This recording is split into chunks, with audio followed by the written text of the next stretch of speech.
We've just talked a little bit about how you can go about building your operating plan. Know that the plan itself isn't something that you're just doing once a year and then sticking in a drawer or a filing cabinet. The plan really should become the basis for a company-wide understanding of how the business works, and so everyone knows their piece of it. The plan is also what you're going to use to track and measure yourself against. Remember, if this isn't a model of how your business works in the ideal world, you want to start seeing where things depart from the ideal. And rest assured, they will. No company ever hits exactly its operating plan. They may get close on the bottom line, but various components shift over time. Some of your assumptions change. You may lose a key person. The cost of certain materials may go up or down. All of the assumptions that you're making are subject to change. So don't worry if you're not hitting it exactly, but understanding how the pieces fit together and how your business works in an ideal world, you can start tracking and making sure the business works in the real world as well. You'll adjust and refine your assumptions over time. You'll have to do that throughout the year, and you'll certainly want to do that when you go back and revise your operating plan on an annual basis. For starters, you need to share the plan with everybody in the company. Now, not everybody needs necessarily the line item detail, but throughout departments, throughout the manager staff, throughout even the line level staff, people should have a fairly good understanding, at least at a high level, of how what they do fits into the big picture, how important their task is for the overall success of the company. And then obviously, as we drill into various areas, for example, in marketing, the folks responsible for marketing need a pretty good understanding of what the specific numbers, the benchmarks, the targets they need to hit are. Your advisors need to understand that. Your production crews need to understand the margins that they really need to deliver on if the company is going to survive and even thrive. Let's talk about using your plan as an ongoing management and measurement tool. And I'll give you an example of some of the types of questions that you should be asking yourself on a very frequent basis. You need to know how you're doing. How many leads do you need today to meet your production goals a month from now?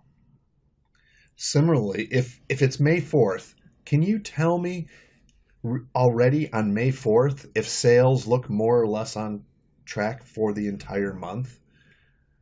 Or it's May 4th and we haven't fully closed our April books yet, but can you tell me to a high degree of accuracy what the April numbers look like? And can you tell me what the May numbers are going to look like already on the 4th of the month? Well, if you know how your business fits together, how all the pieces work, and you have some sense of what the leading indicators are, you can get a pretty good sense. It's much better to know that ahead of time than it is to wait until after the books close, or worse, wait until April 15th every year when you're doing your taxes to try to figure out whether or not the business made money. Other types of questions you might ask include, are margins, not just on a monthly basis, but on particular jobs, meeting your expectations? And if they're not, what's going on? So you have an opportunity to adjust, correct. Maybe it's raise prices.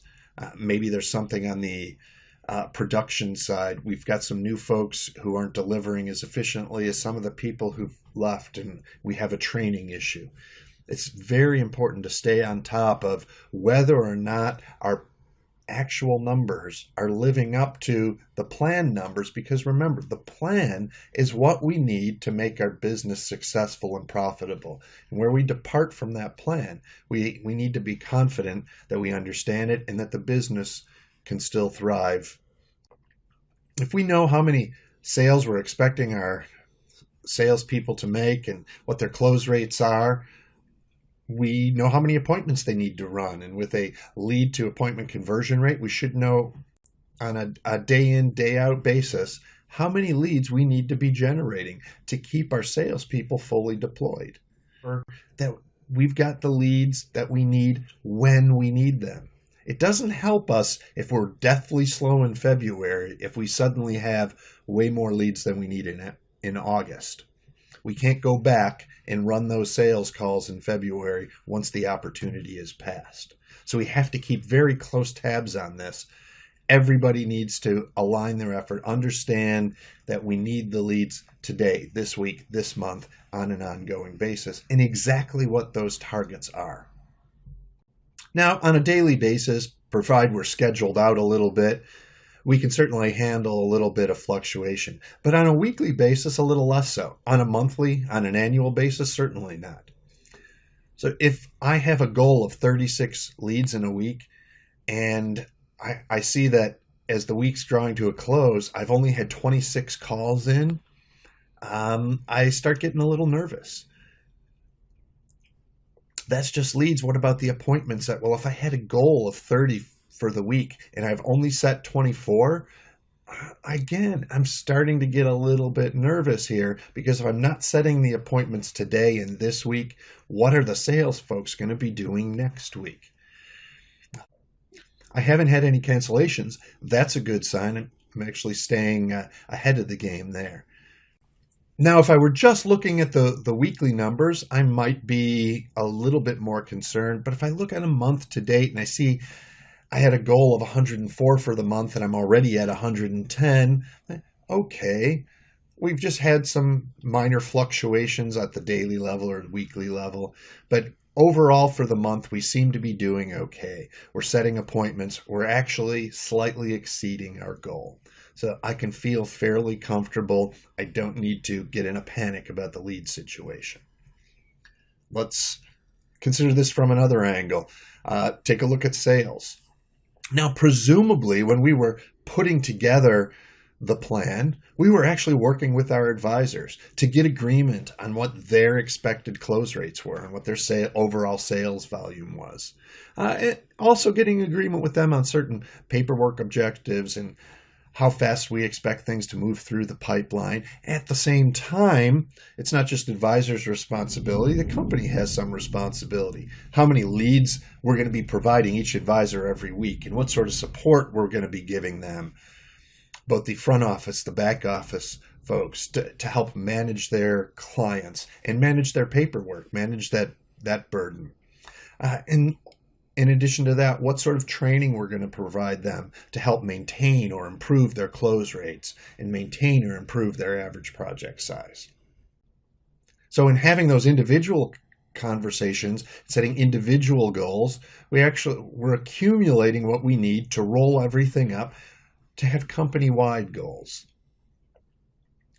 Taking a look at a different company from the one we discussed earlier, let's say we have 3 advisors, David, Kate, and Alex, each running on average about 8 appointments a week. Now, we have certain goals in terms of their close rates, in terms of the total dollar volume. We got that total dollar volume based on their expected close rates, their expected average project size. And we got to keep an eye on this on a weekly basis to make sure that they're doing okay. And if they're not doing okay, to try to figure out where they're not doing okay, why they're not, and what sort of support and resources we can bring to bear to help them do better so that the company can do better. For example, what if one of the components of our marketing platform was salespeople generating leads on their own? Now, sure, we may provide collateral, but salespeople are talking to lots of homeowners. They have a lot of contact. They're actually well positioned to be generating some additional leads, even if the company is providing leads for them. Maybe we incentivize the salespeople to generate a few by giving them an extra point or a couple of points on their commission for leads that they're able to generate on their own. And let's say we expect every advisor to bring in at least 2 self-generated leads every week. Well, we want to track that then on a week in and week out basis. What we track, what we measure, is what we're more likely to see happen. If we just say you need to generate two leads a week, but then we never pay attention to it, we never ask them on it, we never call them out, we never point out when they're doing better than expected, then we're probably not going to hit those targets.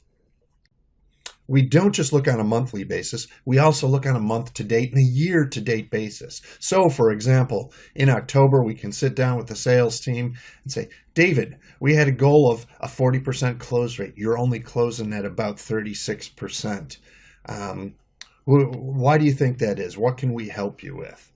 But we notice that David's average ticket size is a little bit higher than expected. That's good. He's actually making up some of his dollar volume. The close rate's a little lower, but the ticket size is a little higher.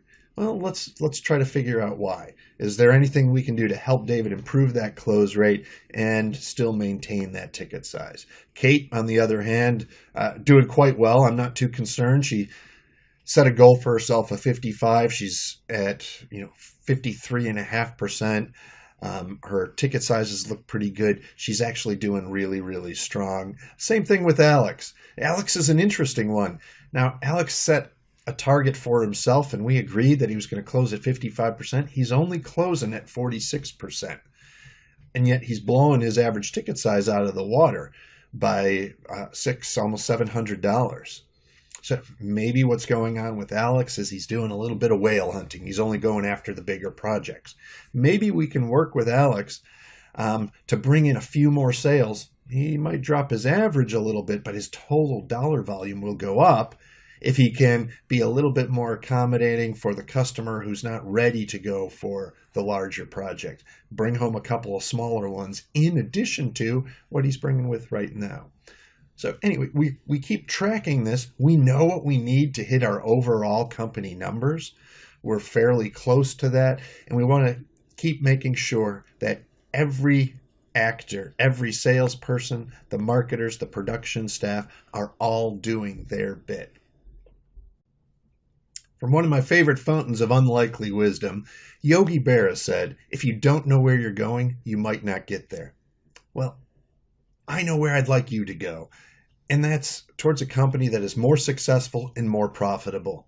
And that's true whether you have very strong growth, moderate growth, or whether you would just like to keep going nice and steady and level. There's no reason you can't be more successful, more profitable, if you can put together a plan and then execute on that plan. Good luck. Thank you.